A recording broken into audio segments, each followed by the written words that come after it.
CRO से कम नहीं भी तो 2 से 3 क्वेश्चन आता है बेटा। एएलपी के सीबीटी 2 में पूछा हुआ क्वेश्चन है 2018 में। सारे टेक्निकल एग्जाम में सीआरओ इंपॉर्टेंट है बेटा, है ना। इसरो के टेक्नीशियन में बहुत बार पूछा हुआ है, ठीक है। ग्रिड का काम है, जितना मेरे को इलेक्ट्रॉन चाहिए उतना ही वो निकालता है, बाकी फिर कैथोड को ब्लॉक करवा देता है। अब हेडिंग डालना ट्रिपल स्टार में, मोस्ट इंपॉर्टेंट चीजें ट्रिपल स्टार में हेडिंग डालना। इलेक्ट्रिकल नहीं बनेगा, याद रख लेना। सिर्फ बैठे रहोगे, पेन पेंसिल नहीं चलाओगे ना, कभी नहीं बनने वाला है। ट्रांसफार्मर का हार्ट किसको बोलते हैं? अभी 25 तारीख को जिसका भी रेलवे का एग्जाम हुआ होगा ना, उसमें पूछा होगा भाई, ये इसरो वगैरह के पेपर में, ये सारे पेपर में आए हुए क्वेश्चन का उठाया। सभी का कल मैं क्वेश्चन पूछा था कि इसरो का ध्येय वाक्य क्या होता है, बताए थे। हाँ भाई, जॉब करना है, सैलरी उठाना है 80 हजार, लेकिन मेहनत नहीं करना है, ऐसा तो ही ना चलता है। कल का फॉर्मूला क्या था पावर फैक्टर निकालने का? cos phi इक्वल टू क्या होता था? cos tan inverse √3 W2 minus W1 plus W2, यही रहता था ना फॉर्मूला, ये वाला, है ना। तो इसी में ना डिफरेंट केस आता था। मैं बोला था ये पावर फैक्टर निकालने का बहुत अच्छा, ये कौन से वॉट मीटर मेथड का था? 2 वॉट मीटर मेथड, और इसी से क्वेश्चन ज्यादा बनता है। 2 वॉट मीटर मेथड का क्या था? ये फॉर्मूला था, और इसी से सबसे ज्यादा क्वेश्चन बनता है ना। तो ये ऐसे करके, तो इसमें हम लोग ने यहाँ पर इस जगह को क्या किया, एक चार्ट के माध्यम से दिखा दिया, ठीक है ना। अगर केस होगा जब दोनों वॉट मीटर W1 बराबर W2 रहे, तब क्या आएगा भाई? जो पावर फैक्टर होता है, पावर फैक्टर को बोलते हैं भाई cos phi। क्या बोलते हैं? cos phi।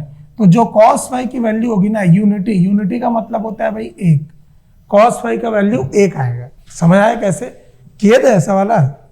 कैसे 1 आएगा बताओ? ये वाला W1 बराबर W2 हो तो cos phi 1 आएगा। कैसे आएगा? यहाँ पर क्या है, इस फॉर्मूले में रखते हैं भाई, W1 बराबर W2 है, तो ये दोनों प्लस माइनस में है। W1 की जगह W2 रख दूंगा तो ये कट जाएगा एक दूसरे से, नहीं कटेगा। W1 बराबर W2 है, अगर W2 की जगह मान लो मैं W1 रख देता हूं यहाँ, तो W1 माइनस W1 कितना हो जाएगा? 0 होगा। फॉर्मूले में ये कितना हो जाएगा भाई? यहाँ पर इस W2 की जगह मैं W1 रख दिया, तो W1 माइनस केस 1 का बना रहा हूं बेटा। केस 1 क्या बोल रहा है? जब W1 बराबर हो W2 का। इसका मतलब क्या है? जब दोनों वॉट मीटर की रीडिंग समान हो, जब दोनों वॉट मीटर की रीडिंग क्या हो भाई? समान हो, ऐसा देता है स्टेटमेंट भी ऐसे ही लिखेगा। जब दोनों वॉट मीटर का रीडिंग समान हो तब पावर फैक्टर कितना आएगा? तो cos phi। कैसे निकालेंगे भाई? cos phi बराबर cos tan इनवर्स √3 इंटू ये कितना हो जाएगा? W1 माइनस W1 बटे W1 प्लस W2 की जगह भी W1 लिख देता हूं, ठीक है ना। तो √3 इंटू 0 कितना आएगा? 0, और पूरा टर्म क्या हो जाएगा? 0। तो ये हो जाएगा cos tan इनवर्स, और ये √3 मतलब 0, और tan 0 किस में आता है भाई? cos tan इनवर्स tan 0 में आता है भाई। tan जो 0 वैल्यू है ना, tan के किस में आता है? tan 0 में, ठीक है। तो इस जगह पे कितना हो जाएगा? ये tan और tan में कट गया, ये कितना बचा भाई? cos 0, और cos 0 का मतलब कितना होता है? 1। इसी को मैं बना रहा हूं यहाँ इस चार्ट से। ये चार्ट में बोला कि जब दोनों वॉट मीटर बराबर होना तो पावर फैक्टर cos phi कितना आया? यूनिटी। तो इसमें जो phi रहता है ना, इसको बोलते हैं बेटा पावर फैक्टर एंगल। क्या बोलते हैं? Power factor angle. तो ये 1 कब आ रहा है? देखो यहाँ पर ये 1 कब आया? जब यहाँ पर क्या है भाई, ये जब ये 0, ये जो है ना, यही दिखा रहा है मेरा, क्या दिखा रहा है? यही मेरा cos phi दिखाता है। तो phi की जगह कितना दिख रहा है भाई? 0। तो इसी को मैं यहां दिखा रहा हूं। जब phi 0 है ना, यहां पे कितना हो जा रहा है? 0 डिग्री। दोनों पूछता है पावर फैक्टर कितना होता है और पावर फैक्टर एंगल कितना होता है, ये पूछता है, ठीक है। ऐसी दूसरा बनाऊंगा जब W1 बराबर क्या हो जाए भाई? 2W2 हो जाए। इसका मतलब क्या है? केस नंबर 2, केस नंबर 2 क्या बोल रहा है? देखो यहां पर केस नंबर 2 बोलता है जब W1 बराबर क्या हो जाए भाई? 2W2 हो जाए। इसका मतलब है पहले वॉट मीटर का रीडिंग क्या हो जाए भाई? दूसरे वॉट मीटर के रीडिंग का कितना गुना? दूसरे वॉट मीटर के रीडिंग का कितना गुना भाई? 2 गुना हो जाए। 2 गुना मतलब यही दिख रहा है। रख के देखते हैं भाई, क्या फॉर्मूला था बताओ तो। cos phi equal to cos tan inverse क्या था, W2 minus W1 divided by W1 plus W2 बोलो, चाहे W2 प्लस W1 बोलो, चलेगा, ठीक है ना। तो ये कितना हो जाएगा जब मैं इसको सॉल्व करूंगा, तो cos tan इनवर्स √3, W2 की जगह मैं क्या रखूंगा भाई, या W1 इसको रख देते हैं, ये जो है ना W1 की जगह मैं क्या रख देता हूं, देखो यहाँ पर W2 माइनस W1 की जगह 2W2 रख सकता हूं, डिवाइडेड बाई W1 की जगह क्या है 2W2 प्लस W2 रख सकते हैं, ऐसा रख सकते हैं। तो ये कितना हो जाएगा भाई, cos tan इनवर्स √3, और ये कितना हो जाएगा W2 माइनस W2, ये कितना हो जाएगा W2 माइनस 2W2 कितना आएगा, माइनस W2। ये समझ आता है भाई कैसे सॉल्व होता है। ये दो में से -3 घटेगा, कितना आएगा, -1 है ना। तो ऐसे में बोला एक W2 में से 2 W2 अगर घट जाए तो कितना आएगा भाई, -W2, -1W2 मतलब -W2। तो यहां पर मेरा बचेगा इंटू -W2 बटे नीचे 2W2 और 1W2 मिला के 3W2 है ना। तो ये W2 से W2 कट गया, मेरा यहां बचा cos tan इनवर्स, ये माइनस के साथ माइनस √3 डिवाइडेड बाई ये कितना हो जाएगा 3, यही है √3 डिवाइडेड बाई 3। और जब मैं इसको सॉल्व करूंगा, इसको सॉल्व करता हूं, cos tan इनवर्स माइनस इसको लिख सकता हूं भाई √3, और इस 3 को भी लिख सकता हूं √3 इंटू √3, नहीं लिख सकते। तो ये √3 से √3 कैंसिल हो जाएगा, कितना बचेगा, तो यहां पर सिर्फ मेरे पास क्या बचेगा भाई, cos tan inverse -1 divided by √3, -1 divided by √3। और tan के किस वैल्यू पे माइनस, मतलब वो 1 डिवाइडेड बाई √3 आता है। sin 30 कितना होता है, पहले देखो sin 30 कितना आएगा भाई, sin 30 कितना होता है 1/2, cos 30 कितना होता है √3/2। ये दोनों को जब डिवाइड करूंगा ना, तो ये 2 से 2 कट गया भाई, कितना आ रहा है 1 डिवाइडेड बाई √3, समझ रहे ना। इसीलिए यहां पर देखो, जब इस जगह पे आप बनाओगे ना, यहां पर चार्ट कहां गया, देखो यहां कितना डिग्री दिख रहा है 30 डिग्री है ना। वो माइनस को ध्यान नहीं देना है बेटा, माइनस क्या है ना, देखो होता ही है ये वाला चीज, मैं इसको लिख सकता हूं cos tan इनवर्स, ठीक है ना, tan -30 ले लेता हूं, क्लियर है, -30 बोल सकता हूं, tan की क्योंकि माइनस में ना तो -30 ले लिया, ठीक है ना। तो ये दोनों एक दूसरे को क्या कर देंगे, एडजस्ट कर देंगे, तो मेरा क्या आएगा cos -30। और ये फॉर्मूला ही होता है बेटा, ये कहीं पे भी ये फॉर्मूला होता है ना, इस चीजों को देखना, कहीं पे भी ना ये फॉर्मूला होता ही है मेरा कि cos ऑफ -θ हमेशा क्या होता है भाई, cos θ। इसीलिए यहां पर क्या हो गया, cos ऑफ -30 को मैं क्या बोल सकता हूं भाई, cos 30, ये तो इसीलिए यहां पर लिखा। और cos 30 और कुछ नहीं होता भाई, कितना होता है cos 30 √3/2। इसीलिए यहां पर आपका जो चार्ट आया था ना, इस जगह आप देखेंगे कितना आ रहा था, यहाँ पर देखो 0.866 का मतलब ही होता है √3/2। इसको सॉल्व करूंगा ना, √3 की वैल्यू होती है 1.732 डिवाइडेड बाई 2, इसको सॉल्व करूंगा ना तो यही आता है 0.866। तो डायरेक्ट लिख देना है, सवाल सॉल्व करना पड़ेगा भाई, ऐसे बैठने पे ना ये सब इलेक्ट्रिकल नहीं बनेगा, याद रख लेना। सिर्फ बैठे रहोगे, पेन पेंसिल नहीं चलाओगे ना, कभी नहीं बनने वाला है, समझ रहा है। इसलिए सीखो ये सब चीजें कैसे बन रहा है, हाथ बैठेगा ना, गणित स्ट्रांग रहेगा, तभी इलेक्ट्रिकल के मैथमेटिक्स क्वेश्चन वाले को बना सकते हैं, न्यूमेरिकल बना सकते हैं, समझ रहा है। ये तीसरा क्या दिया है भाई, जब कोई 1 वॉट मीटर का रीडिंग 0 हो जाए, अगर कोई 1 वॉट मीटर का रीडिंग 0 हो जाएगा तो सर्किट का टोटल पावर कौन सा रहेगा भाई, W1। मतलब अगर मैं बोल दिया कि दूसरे वॉट मीटर का रीडिंग 0 हो जाए, तो सर्किट में केवल कितने वॉट मीटर बचेंगे, 1 वॉट मीटर, जो कि यहाँ टोटल शक्ति को क्या करेगा, दिखाएगा। तो यहां पर इस फॉर्मूले में आपको क्या करना है, इस जगह पे फॉर्मूले में क्या फॉर्मूला था, cos फाई बराबर क्या था formula, cos tan inverse √3 W2 minus W1 divided by W1 plus W2, यही था, बड़ा ब्रैकेट लगा दिया ऐसे, ठीक है ना। कोई सा भी एक वॉटमीटर जीरो हो गया, मैं मान लेता हूं मान लेते हैं W1 ही जीरो हो गया, मान लेते हैं W1 ही जीरो हो गया, नेगेटिव साइड है ना तो उसको जीरो ले लिया, समझ रहे? तो जब W1 जीरो हो गया तो नीचे वाला भी ये W1 जीरो हो जाएगा, तो मेरे पास क्या बचेगा, cos tan inverse √3 W2 minus zero, मतलब ये W2 बचा बटे W2 प्लस जीरो, W2 ये कट गया भाई, और cos tan इनवर्स √3, ये √3 tan के किस मान में आता है भाई, 60, तो cos tan inverse tan 60 degree में क्या हो रहा है भाई, √3 आ रहा है, तो tan एक दूसरे को एडजस्ट कर देगा, तो cos 60 डिग्री ये कितना होता है भाई, 1/2, यही होता है भाई 0.5, तो पावर फैक्टर 0.5 आ रहा है, पावर फैक्टर एंगल 60 डिग्री आ रहा है, देखो यही वाला अपन बनाए थे, पावर फैक्टर आ रहा है 0.5, पावर फैक्टर एंगल आ रहा है 60 डिग्री, समझ रहा है ना? ऐसे करके देखना है, क्लियर है? अब डायरेक्ट सीआरओ चालू करते हैं ताकि सीआरओ से भी अपने को क्या है क्वेश्चन बने, ठीक है ना?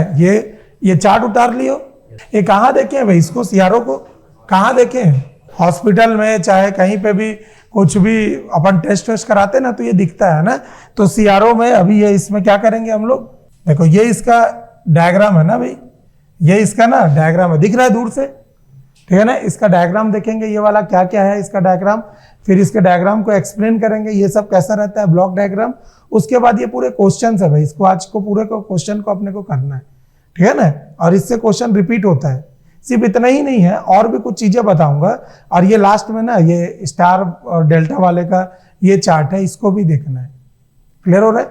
इससे इतने से ना अगर आप कर लोगे ना तो क्वेश्चन बनेगा भाई इसमें, क्लियर हो रहा है ना? चलो इसको देखते हैं। सीआरओ का फुल फॉर्म क्या रहता है भाई, सीआरओ का क्या रहेगा, सीआरओ का full form cathode ray oscilloscope, है ना? होता क्या है सीआरओ, कुछ मीनिंग पता है इसका, सीआरओ क्या रहता है, कुछ भी मीनिंग पता है सीआरओ का? तो सीआरओ क्या रहता है भाई, एक ना इलेक्ट्रॉनिक, लिख रहा हूं भाई ध्यान देना ना, एक इलेक्ट्रॉनिक टेस्ट इंसुलेटर होता है भाई, क्या बोल रहा हूं, एक इलेक्ट्रॉनिक टेस्ट इंसुलेटर होता है जो किस सिद्धांत पर कार्य करता है भाई, वोल्टेज ग्रेडियंट के सिद्धांत पर कार्य करता है, ग्रेडियंट, ठीक है ना? लिख लेना सीआरओ एक, लिखो सीआरओ एक इलेक्ट्रॉनिक टेस्ट इंसुलेटर होता है जो वोल्टेज ग्रेडियंट के सिद्धांत पर कार्य करता है, वोल्टेज ग्रेडियंट के सिद्धांत पर कार्य करता है।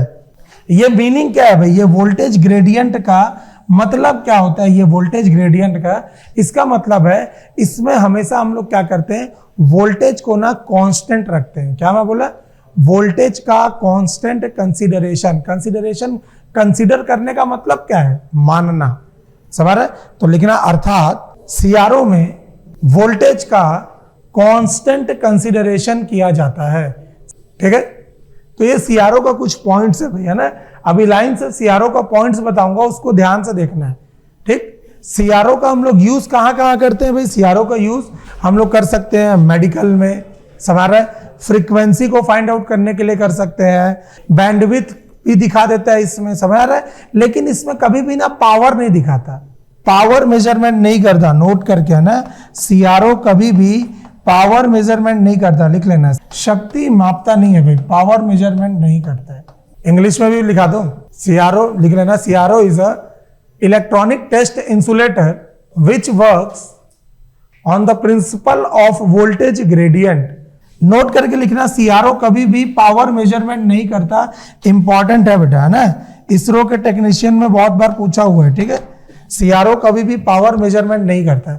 इससे क्या क्या अपन फाइंड आउट कर सकते हैं, फ्रीक्वेंसी, वोल्टेज, करंट, सब इसमें दिखाएगा, लेकिन पावर मेजरमेंट नहीं कर सकता। पावर मेजरमेंट के लिए हम लोग को क्या यूज करना पड़ता है, वॉटमीटर मेथड, ठीक है ना, जिसमें हम लोग 2 वॉटमीटर मेथड यूज करते हैं, ठीक? तो आप इसमें देखना भाई, सीआरओ का ये डायग्राम है, इसमें आपने देखना एक कैथोड दिख रहा होगा, दूर से दिख रहा है कैथोड, ये एनोड दिख रहा होगा, एक ये एनोड नहीं है, ये फोकसिंग एनोड है ना, देखो क्या है, ये जो ऊपर दिख रहा है ना, ये फोकसिंग एनोड है ना, फोकसिंग एनोड, यहाँ पे accelerating anode, Y plate, electron beam, X plate, और ये जो है ना इसको बोलते हैं भाई स्क्रीन, क्या है ये, स्क्रीन।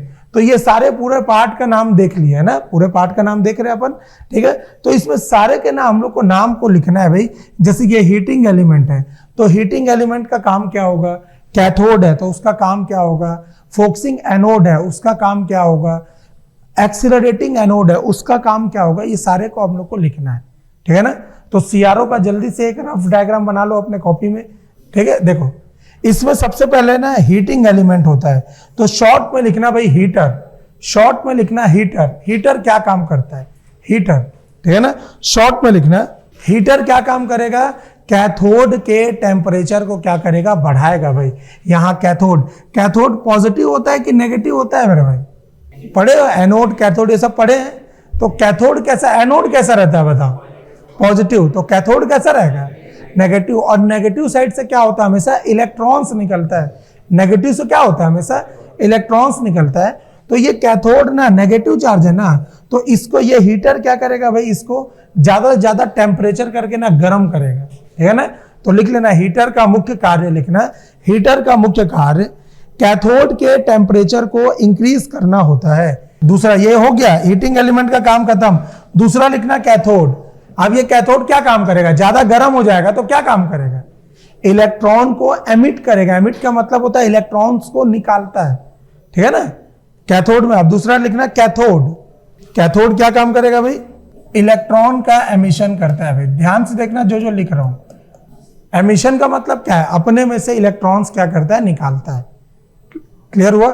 नंबर थर्ड, अब तीसरा लिखना, ये जो आप देख रहे थे ना, ये डायग्राम में ये जो पूरा देख रहे थे ना, ये पूरा का पूरा रहता है बेटा ग्रिड। ये जो डब्बा वाला दिख रहा है ना आपको, ये जो डब्बा वाला दिख रहा है, ये क्या रहता है, ये पूरा का पूरा ये ग्रिड रहता है बेटा, ग्रिड, ठीक है ना। ये जो आपको डब्बा दिख रहा है ना, ये पूरा ये इसको चीजों को या इसको भी बोल सकते हैं भाई, ये पूरा का पूरा जो दिख रहा है ना, ये सारे के सारे ग्रिड के पार्ट है भाई। ग्रिड जैसे पावर ग्रिड, नाम सुने ना, ग्रिड के अंदर बहुत सारा चीज आ जाता है, वैसे ये पूरा का पूरा ग्रिड है भाई, है ना। तो ग्रिड, तो इसमें लिखना हेडिंग डालना तीसरा नंबर ग्रिड। ग्रिड क्या काम करता होगा, GRID। ये ग्रिड क्या काम करता है भाई, ग्रिड कैथोड से निकलने वाले इलेक्ट्रॉन को कंट्रोल करता है, ठीक है। To control the electron emits from cathode, लिख सकते हैं इसको, ठीक है ना। कैथोड से निकलने वाले इलेक्ट्रॉन को क्या करता है, कंट्रोल करता है, ठीक। अब अगला फोकसिंग एनोड, यहां दिख रहा है ये फोकसिंग एनोड, ये क्या काम करता होगा। फोकसिंग का मीनिंग क्या है, फोकस का मतलब क्या होता है, कुछ सुना है कि ITI वाले हैं तो नहीं सुने, ऐसा कुछ रहता है। फोकस का मतलब है फोकसिंग एनोड का, ये क्या काम करेगा भाई, ये सब ना एनोड है ना, तो ये सब धनात्मक प्लेट रहते हैं, ये सब धनात्मक बॉडी रहते हैं, धनात्मक भाग होता है, जिसका काम क्या होता है, इलेक्ट्रॉन को ना एक जगह पे स्क्रीन पर, ये यहाँ पे ऐसे स्क्रीन पे ले जाके फोकस कराना होता है। इलेक्ट्रॉन्स को एक दिशा देता है कि तेरे को इसी दिशा में जाना है, जाके वहां पे फोकस हो जाए। हम लोग जैसे किसी को देख रहे हैं, किसी को देखते हैं, मैं फोकसिंग एनोड बोला ना, तो तुम्हारा आंख सीधा कहां पे आ गया, फोकसिंग एनोड पे। तुम्हारा आंख यहां पर आ रहा है, मतलब एक डायरेक्शन पे तुम लोग देख रहे हो, मैं यहां दिखा रहा हूं फोकसिंग एनोड, और वो क्रांतिकारी उधर देखेगा ऐसे, तो समझ आएगा, नहीं आएगा, कभी नहीं आएगा, क्योंकि हमारा फोकस नहीं है। फोकसिंग एनोड का काम यही है। फिर से बता देता हूं, हीटिंग एलिमेंट क्या काम किया, कैथोड को गर्म किया। कैथोड का काम क्या हुआ, ज्यादा गर्म हो गया तो ज्यादा इलेक्ट्रॉन्स फ्लो कराया, ठीक है ना।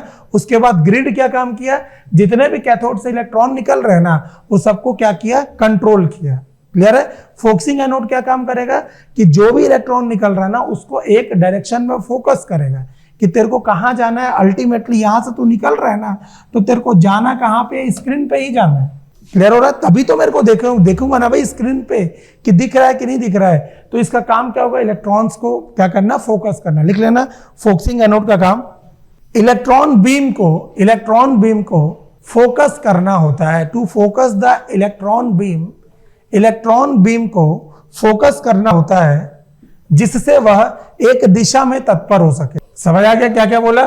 हीटिंग एलिमेंट क्या किया, किसको, कैथोड को। कैथोड ज्यादा गर्म हुआ, क्या करेगा, इलेक्ट्रॉन को निकालेगा। इलेक्ट्रॉन निकल रहा है तो ग्रिड क्या काम करेगा, ग्रिड कंट्रोल करेगा। ग्रिड यही पूरा भाग है भाई, जिसके अंदर सारा चीज है। तो ग्रिड क्या करेगा, इलेक्ट्रॉन को बोलेगा भाई तू जितना निकल रहा है ना, तेरे को कंट्रोल करता हूं, कहीं ज्यादा तो नहीं निकल जा रहा है। समझ रहे ना। तो ग्रिड का काम है जितना मेरे को इलेक्ट्रॉन चाहिए उतना ही वो निकालता है, बाकी फिर कैथोड को ब्लॉक करवा देता है। क्लियर हो रहा है? उसके बाद ये कैथोड निकल गया तो उसको फोकस का काम कौन करेगा? Focusing anode. अब ये भाई फोकसिंग एनोड का काम हो गया। अब यहां अपना नजर गड़ाओ भाई एक्सीलरेटिंग एनोड पे। एक्सीलरेटिंग एनोड, समझ आया क्या बोला? Accelerating anode. एक्सीलरेशन नाम सुने हैं? किसको बोलते हैं? त्वरण को बोलते नहीं बोलते हैं? त्वरण का मतलब होता है, एक होता है एक समान चाल, एक होता है बदलते हुआ चाल, कभी रुक रहा है कभी बढ़ रहा है, कभी रुक रहा है कभी बढ़ रहा है, इसको बोलते हैं त्वरण, त्वरित गति, एक्सीलरेटेड, है ना? तो ये जो एक्सीलरेटिंग एनोड होता है ना, ये क्या करता है भाई? इलेक्ट्रॉन्स की स्पीड को क्या करता है? कंट्रोल करता है। ध्यान से देखना बेटा, इलेक्ट्रॉन की स्पीड को, यही सब क्वेश्चन बनाता है कि सीआरओ का ऐसा कौन सा भाग होता है जो इलेक्ट्रॉन की स्पीड को कंट्रोल करता है। तो क्या करेगा ये? इलेक्ट्रॉन की स्पीड को क्या किया? कंट्रोल किया। नहीं समझ आया? क्लियर हो रहा है? कितने स्पीड से इलेक्ट्रॉन निकल रहा है उसको क्या है, यही सब क्या करेगा? एक्सीलरेटिंग एनोड करेगा ना। तो एक्सीलरेटिंग एनोड में लिखना है ये इलेक्ट्रॉन की स्पीड को कंट्रोल करता है। क्योंकि ये एनोड होता है ना, तो ये भी क्या रहता है भाई? ये इसको बोलते हैं पॉजिटिव चार्ज बॉडी होता है भाई, पॉजिटिव, ठीक है ना? क्योंकि एनोड है ना, जितने भी एनोड है ना सब धनात्मक बॉडी है, समझ रहे? तो इसका काम क्या होगा? इलेक्ट्रॉन्स के स्पीड को, कहीं ज्यादा स्पीड से तो इलेक्ट्रॉन नहीं निकल रहा है, तो उसकी गति को क्या करेगा? कंट्रोल करेगा। क्लियर है? हीटिंग क्या किया? हीटिंग एलिमेंट कैथोड को गर्म किया, कैथोड क्या किया? इलेक्ट्रॉन को निकाला। बार बार बोल इसलिए रहा हूं ना कि जितना हो सके, देखो अभी टेक्निकल पढ़ नहीं रहे हो तो जितना हो सके ना क्लास में याद करने का कोशिश कर लो, ताकि जब घर में बाद में पढ़ोगे ना तो एक बार दिमाग में घुसेगा। समझ रहे? हीटिंग एलिमेंट क्या किया?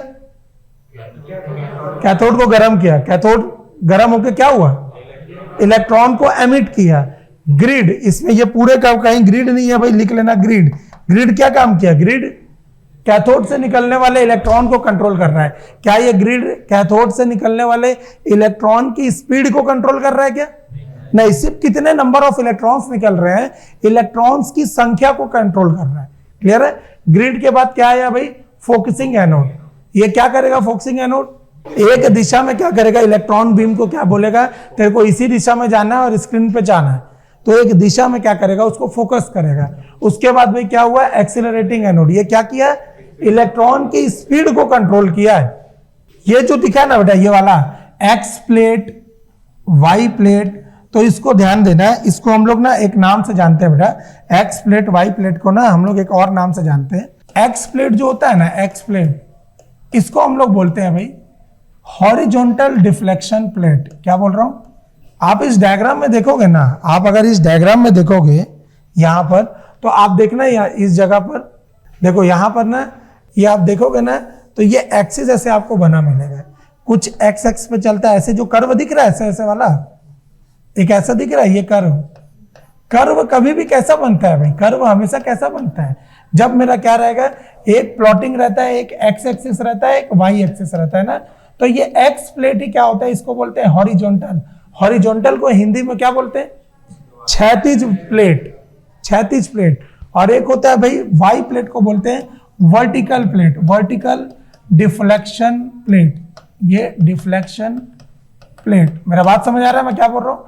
तो ये क्या है? ये प्लेट का काम ही होगा, एक्स अक्ष पे कोई डायग्राम को शो करेगा, एक वाई अक्ष पे। जैसे मैं बोला ऐसा डायग्राम बना रहा हूं भाई, ऐसा मेरे को बताना है ये किस जगह पे काम दिख रहा है, ये किस जगह पे शो हो रहा है। ये डायग्राम एक्स अक्ष पे ज्यादा शो हो रहा है, मैं ऐसा बना रहा हूं भाई, ऐसे, है ना?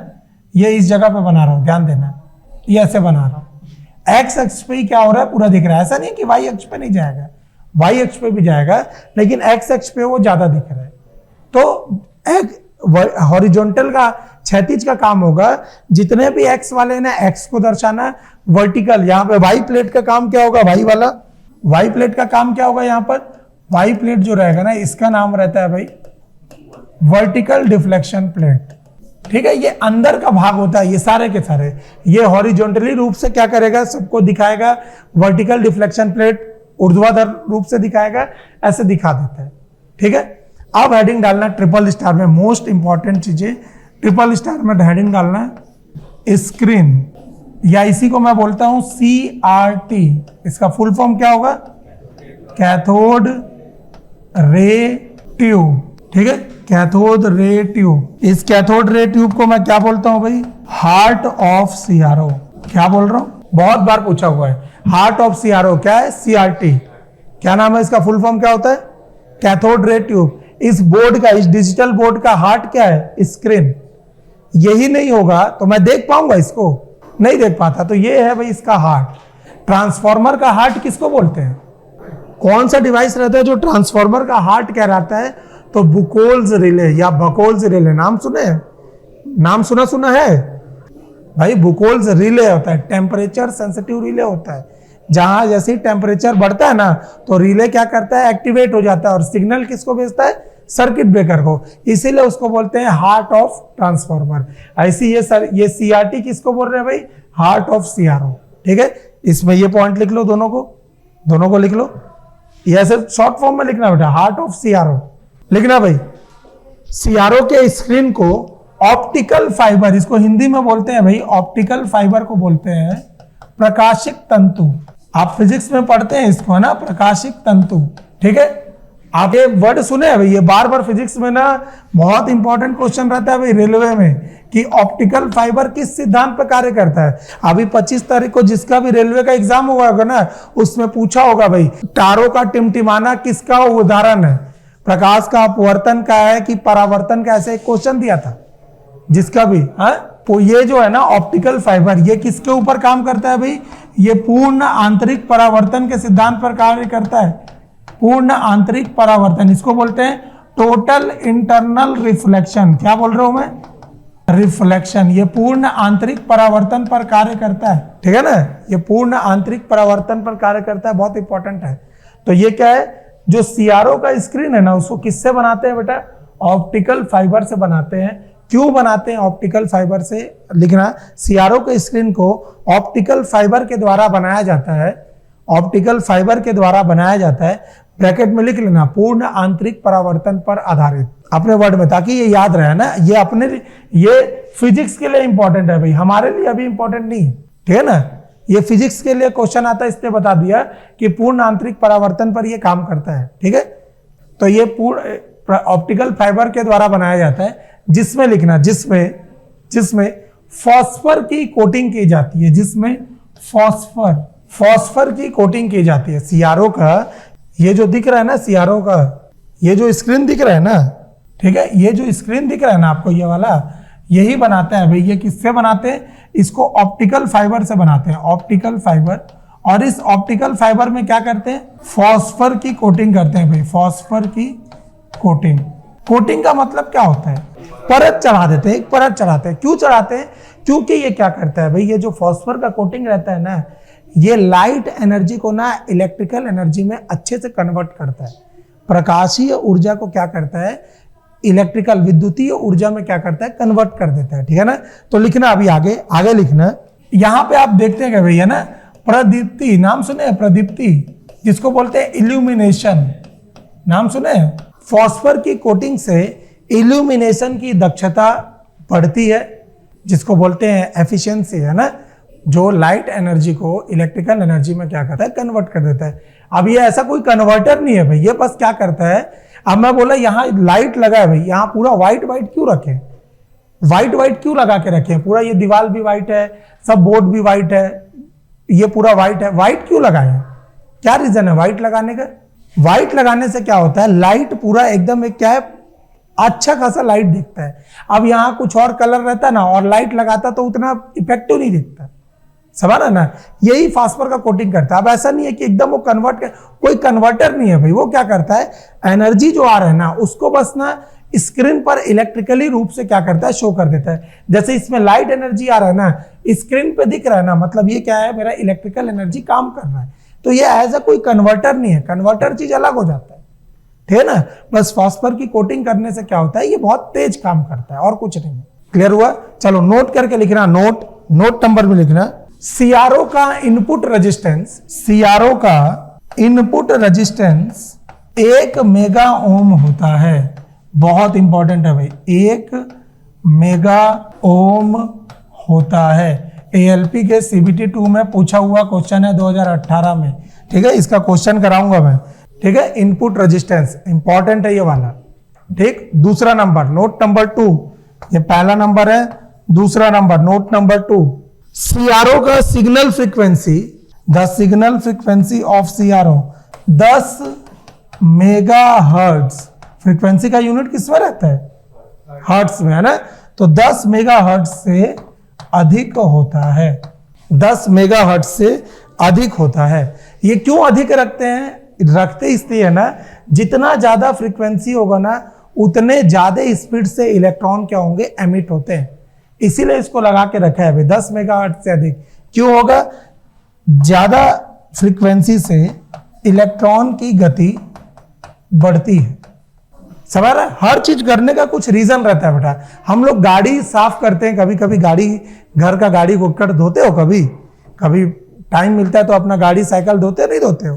तो उसमें हम लोग एक नोजल से क्या करते हैं? उसको मारते हैं प्रेशर से टायर के नीचे। क्यों मारते हैं? प्रेशर आए। अगर वही है भाई, पानी तो आ रहा है, वो एकदम छोटे से छेदे से क्या होता है? बहुत तेज प्रेशर मारता है, पूरा जो मिट्टी वट्टी रहता है सबको निकाल देता है। वही पानी वो मोटे प्रेशर में रहता है, काम करता है क्या? नहीं करता। इसीलिए नोजल लगाते हैं ना। सेम वही 10 मेगाहर्ट्ज फ्रीक्वेंसी रखें, इससे क्या होगा भाई? इलेक्ट्रॉन की गति बढ़ जाती है, जिससे मेरा काम अच्छा होता है। एक इलेक्ट्रॉन निकल रहा है और धीरे धीरे निकल रहा है, कोई मतलब का नहीं है। क्लियर हो रहा है ना? तुम्हारा तुम मैथ्स का क्वेश्चन बना ले रहे हो, साइंस का क्वेश्चन बना ले रहे हो, लेकिन धीरे धीरे बनाते हो। सर मैं 1 घंटे में नहीं बना पाता, मैं 3 घंटे में बना लेता हूं, मेरे को पूरा फिजिक्स आता है। क्या मतलब तुम्हारा 3 घंटे में पेपर बनाने का, जब 1 घंटे में ही क्वेश्चन बनाना है? तो स्पीड रखना बहुत जरूरी है हर जगह पे। इसके भी स्पीड मैटर करता है भाई, इलेक्ट्रॉन की गति सीआरओ में मैटर करता है। क्लियर हो रहा है? तो ये इंपॉर्टेंट चीजें है भाई, ठीक है। इतना चीज था सीआरओ के बारे में।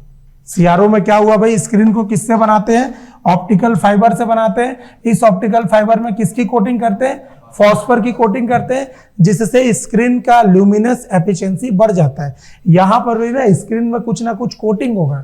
आप भी अपने मोबाइल के स्क्रीन पे ना एक स्क्रीन गार्ड लगाते हैं, वो तो बचाता ही है, साथ में मोबाइल को भी अच्छा दिखाता है, चमकदार बनाता है, नहीं रहता है। हम लोग कार वगैरह लेते हैं ना, तो कार में टेफ्लॉन का कोटिंग करते हैं। क्यों करते हैं टेफ्लॉन का कोटिंग? अच्छा दिखता है, चमक आता है, पानी बैठेगा ना तो पानी निकल जाता है, समझ रहे ना, चिकनाहट रहता है उस पर। क्लियर हो रहा है? इसीलिए वो सब कोटिंग करते हैं ना, तो ये एफिशिएंसी को बढ़ा देता है। और क्यों करते हैं? ये लाइट एनर्जी को ना इलेक्ट्रिकल एनर्जी में बहुत अच्छा शो कर देता है, कन्वर्ट बोल सकते हैं, लेकिन एज ये कन्वर्टर नहीं है। समझ रहे? इसका यूज करता हूं मैं लाइट को इलेक्ट्रिकल में चेंज करने के लिए। क्लियर हो रहा है? अब इसका कुछ क्वेश्चन करते हैं, देखते हैं ना। क्वेश्चन करने से पहले ये आप इसको देखेंगे, ये वाला कहां गया? आप इसको देखेंगे, ये यहाँ पर नाम पढ़ लीजिए भाई सभी का। ये सीआरओ का ब्लॉक डायग्राम है, ठीक है। ये सीआरओ का ब्लॉक डायग्राम है। क्लियर हो रहा है?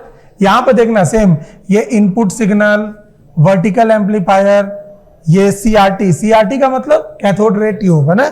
यहाँ पे ट्रिगर सर्किट, ये time based generator, horizontal amplifier, electron beam, देखो ये horizontal deflection plate, vertical deflection plate, phosphor screen. यही है ना, फॉस्फर स्क्रीन का मतलब है ऑप्टिकल फाइबर वाला यूज कर रहा हूं जिसमें फॉस्फर की कोटिंग की हूं, ठीक है ना।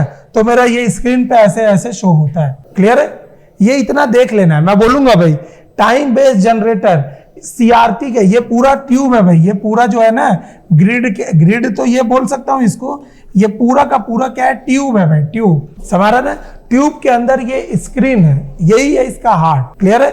सीआरओ ये पूरा मिलने पे सीआरओ बनता है, लेकिन सिर्फ अंदर का भाग देखूंगा ना तो ये सीआरटी बनाता है पूरा। क्लियर हो रहा है ना? तो मैं बोलूंगा टाइम बेस्ड जनरेटर ये सीआरटी के अंदर आ रहा है क्या? कैथोड रे ट्यूब के अंदर है क्या? किसी इक्विपमेंट के अंदर है क्या? टाइम बेस्ड जनरेटर अलग सर्किट है, अलग चीजें है, उसको सीआरओ में मैं उपयोग करता हूं। मैं बोलूंगा भाई ये कोचिंग इंस्टीट्यूट का मेन गेट क्लास में आ रहा है क्या? नहीं आ रहा है, समझ रहे? लेकिन ये पूरा कोचिंग इंस्टीट्यूट का वो मेन गेट पार्ट है कि नहीं है? मेरा क्वेश्चन समझ आया मैं क्या बोला? मैं बोला जहां पे आप गाड़ी रखते हैं, मेन गेट से जब अंदर आते हैं तो वो मेन गेट इस क्लास का पार्ट है कि नहीं है? क्लास का भाग है। आपको मेन गेट और ये क्लास में क्या क्या आपको भी दिख रहा है? क्या वो समानताएं दिख रही? वो मेन गेट अलग चीज है, ये क्लास अलग चीज है। ये क्लास, वो मेन गेट सारे इस कोचिंग संस्थान के क्या है? भाग है। क्लियर है? वैसे ये टाइम बेस्ड जनरेटर, ये ट्यूब, ये स्क्रीन, ये सारे क्या है भाई? सीआरओ के भाग है भाई। लेकिन मैं सिर्फ बोलूंगा कि कैथोड रे ट्यूब, सीआरटी का जो ट्यूब है, क्या इसमें टाइम बेस्ड जनरेटर आएगा क्या? नहीं आएगा। इस क्लास में वो मेन गेट आएगा क्या? नहीं आएगा। क्लियर हो रहा है? ऐसा क्वेश्चन देखना है, ठीक है। आप डायरेक्ट क्वेश्चन करेंगे बेटा, सीआरओ का इनपुट रेजिस्टेंस कितना होता है? सीआरओ का 1 मेगा ओम होता है। देखो क्वेश्चन लिखा है, सीआरओ के निम्नलिखित भागों में से कौन सा भाग बीम के पथ को नियंत्रित करने के लिए उपयोग किया जाता है? बीम के पथ को नियंत्रित करता है कौन? Focusing and accelerating anode, horizontal and vertical deflecting plate, है ना। तीसरा नंबर है ये फॉस्फोरेंस, जो लिखा है फॉस्फोरेंसेंट स्क्रीन, है ना, ये नहीं। चौथा इलेक्ट्रॉन गन। क्या होना चाहिए इसका आंसर? ठीक है, अगर ये सिर्फ ना ये रहता ना, ये ऊपर का सिर्फ रहता है इतना, ये रहता ना फोकसिंग एनोड, तो मैं बोलता हाँ भाई फोकसिंग एनोड का काम क्या है भाई? इलेक्ट्रॉन को क्या करता है? एक पथ में क्या करता है? फोकस करता है, ऐसा बोला। सिर्फ फोकसिंग एनोड रहता ना तो मैं भले मार देता, लेकिन इसके साथ ना ये जबरदस्ती का एक्सीलरेटिंग एनोड भी डाल दिया। एक्सीलरेटिंग एनोड का काम पथ को फोकस करना नहीं होता है। एक्सीलरेटिंग एनोड का काम होता है इलेक्ट्रॉन की स्पीड को नियंत्रित करना। तो ये मेरा आंसर अब नहीं होगा। क्लियर हो रहा है? अब इसका आंसर क्या आएगा? Answer number 2, horizontal and vertical deflection plate, ये वाला। क्लियर है? फोकसिंग क्यों नहीं मारा मैं? फोकसिंग इसको क्यों नहीं लिया? सिर्फ ये रहता, ये नहीं रहता ना, ये नहीं रहता ना तो मैं इसको मार देता। क्लियर है? लेकिन ये क्या, ये इसके साथ आएगा क्या? एक्सीलरेटिंग एनोड का काम ही होता है भाई कि क्या है, किसी भी जगह पर क्या करे, इलेक्ट्रॉन की गति को संभाले या कंट्रोल करे, ठीक है ना। इसलिए मैं इसको नहीं लिया, किसको मार दिया? Horizontal and vertical deflection plate. Clear है? सेकंड नंबर क्वेश्चन पूछ रहा है, निम्नलिखित में से सीआरओ का कौन सा अनुप्रयोग गलत है? भाई बताना है। ये इसरो वगैरह के पेपर में है, ये सारे पेपर में आए हुए क्वेश्चन का उठाया, पूरे के पूरे क्वेश्चन आए हुए उसका उठा रहा हूं। निम्नलिखित में से कौन सीआरओ का क्या है भाई अनुप्रयोग गलत है? भाई क्या है? क्या सीआरओ का यूज रडार में करता हूं क्या? बिल्कुल करता हूं, रडार में सीआरओ का उपयोग होता है। दूसरा नंबर, एसी करंट और वोल्टेज को मापता है, बिल्कुल मापता है ये, ठीक है ना। तीसरा number, measuring the mutual induction, और चौथा नंबर है comparison of phase and frequency. तो जहां फ्रीक्वेंसी है ना तो फेज है, तो ये भी करेगा भाई सीआरओ में, इसका भी कंपैरिजन मैं कर सकता हूं। लेकिन जो म्यूचुअल इंडक्शन होता है ना, यही एक ऐसा दिख रहा है ना जिसका मैं क्या करता हूं भाई, सीआरओ का उपयोग नहीं करता। म्यूचुअल इंडक्शन पूरा अलग चीज है भाई, जिसको बोलते हैं अन्योन्य प्रेरकत्व या पारस्परिक प्रेरकत्व। देखो लिखा है पारस्परिक प्रेरण को मापना। तो सीआरओ म्यूचुअल इंडक्शन को मेजर नहीं करता है। ऐसी बोला था, सीआरओ पावर को भी मेजर नहीं करता है। समझ रहे? सीआरओ किसका मेजर नहीं करता है? म्यूचुअल इंडक्शन का और पावर का मेजरमेंट नहीं करता है। बाकी फ्रीक्वेंसी, वोल्टेज, करंट, फेजर, सबका ये वैल्यू बता सकते हैं। क्लियर है? आगे बढ़े। अगला लिखा है भाई, देखो इसमें सीआरओ में निम्नलिखित में से कौन सा इलेक्ट्रॉन गन का भाग है? वो जो इलेक्ट्रॉन गन जो आपको डब्बा बताया था ना, ये वाला, कौन सा इलेक्ट्रॉन गन का भाग है? ये वाला, ये जो है ना पूरा, ये जो आपको डब्बा दिख रहा है ना, यही ग्रिड है, यही सीआरओ है, यही क्या बोलते हैं वो है इलेक्ट्रॉन गन, जहां से क्या हो रहा है भाई, इलेक्ट्रॉन गोली जैसे निकल रहा है पूरा, इसीलिए इलेक्ट्रॉन गन बोल रहे हैं। तो कौन सा इलेक्ट्रॉन गन का पार्ट है? कौन सा क्वेश्चन है ये वाला? क्या? हाँ ठीक है, मेरे को बताना है कि सीआरओ में कौन सा इलेक्ट्रॉन गन का भाग है। In CRO which of the following are part of electron gun? Cathode होता है, ग्रिड होता है, एक्सीलरेटिंग एनोड होता है, मतलब ये क्या हो जाएगा? All of the above. ये सही, सारे इलेक्ट्रॉन गन के पार्ट्स में आते हैं। क्लियर है? चलो आगे बढ़ते हैं। देखो लिखा है भाई, सीआरओ का उपयोग डैश के लिए नहीं किया जा सकता। फ्रीक्वेंसी, फेज, पावर, वोल्टेज, तो किसके लिए नहीं कर सकते भाई? पावर में कहा गया है, पावर मेजरमेंट के लिए मैं इसको नहीं कर सकता। समझ रहे ना? बाकी सभी के लिए मैं कर लूंगा, लेकिन सीआरओ का उपयोग क्या करूंगा?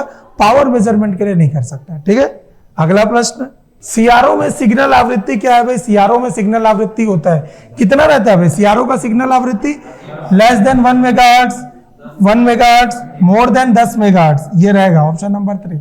लिखाया हूं, सीआरओ का सिग्नल फ्रीक्वेंसी कितना रहता है? 10 मेगाहर्ट्ज से अधिक होता है। क्यों रहेगा ये 10 मेगाहर्ट्ज से अधिक? क्यों रहता है? ताकि क्या हो सके भाई, इलेक्ट्रॉन की जो गति है ना वो मेंटेन रह सके। इसीलिए निम्नलिखित में से कौन सा भाग सीआरओ के ट्यूब के अंदर स्थित नहीं होता है भाई? कौन सा ट्यूब के अंदर स्थित नहीं होता है? Electron gun, time based generator, vertical deflection plate, horizontal deflection plate, कौन सा? Time based generator. ये आप देखे थे यहाँ पर टाइम बेस्ड जनरेटर कहाँ दिख रहा था? देखो ये सीआरटी ट्यूब है, तो ट्यूब के अंदर नहीं है, ये कहाँ है भाई? टाइम बेस्ड जनरेटर बाहर है। क्लियर हो रहा है ना? ये जो क्लास है ना यूट्यूब में भी आएगा, तो यूट्यूब में भी फिर से देखना और पूरे क्वेश्चंस को बनाना भाई, पूरे क्वेश्चंस को उतारना। वॉट मीटर का ये भी चार्ट बनाना है भैया वाला, ठीक है? यहाँ पे देखो टाइप्स ऑफ लोड दिया है। लोड का मतलब क्या है भाई?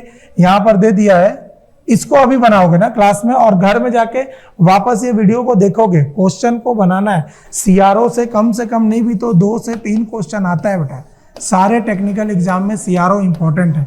नहीं तो मैं कभी डायग्राम देख के, मेरे को देखो कभी डायग्राम देख के बताते हुए, डायग्राम देख के बना रहा हूँ इसलिए क्योंकि भाई ये इंपॉर्टेंट है, ठीक है ना? तो इससे 2 से 3 क्वेश्चन बनेगा भाई, है ना? यहाँ पर देखना टाइप ऑफ लोड, कितने टाइप के लोड है भाई? एक होता है बैलेंस और एक होता है अनबैलेंस, ठीक है?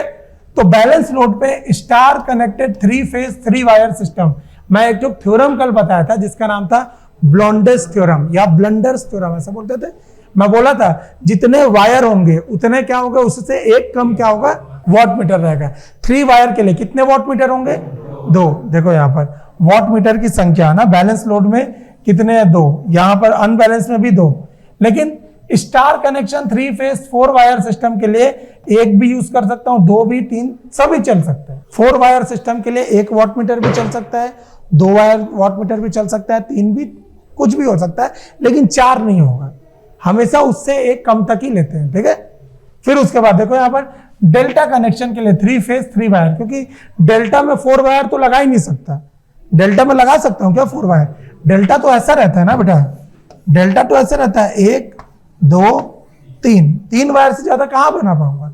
तो 3 वायर सिस्टम के लिए अगर बैलेंस लोड है तो 2 वॉट मीटर, अनबैलेंस लोड है तो 2 वॉट मीटर। इससे वायर से क्या होगा? एक एक कम।